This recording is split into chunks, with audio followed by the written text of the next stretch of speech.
5 years ago, I started off working at an insurance company. I was the director of security for a small insurance company up in Vermont, and wasn't expecting on actually starting a security company at all.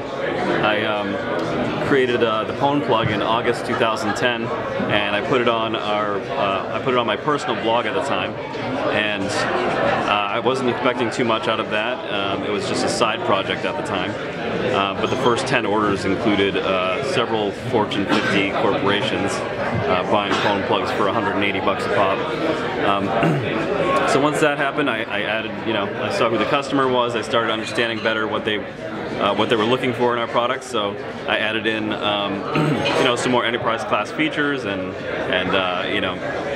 some easier to use interface, and up the price a little bit to match a more robust system that we were putting together.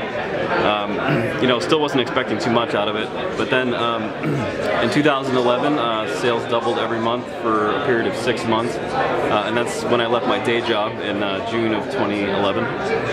Shortly after that, we attended our first major trade show, and that's when I met Scott Chasen, who's now on our board. He's previously of MX Logic, and Scott's the one that really brought the idea to the table to come up with a central management solution to really tie together all of our hardware devices into a central management console, which ended up being the Pwnie Pulse product that we have today. So once that started taking off, I realized we were going to have to raise some money to actually grow this company to the next level, and that's when Maria caught wind of what we were doing with the central management platform to scale this thing to the next level.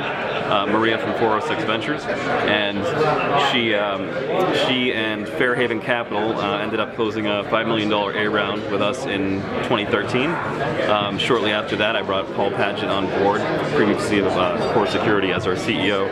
And Paul built out the team that we had today. We now have 28 employees and 2 offices. And just over 2.5 years ago, we had 5 or 6 employees, and we were still operating out of my basement. So it's been kind of a wild ride, and I'm just kind of amazed to be here. You got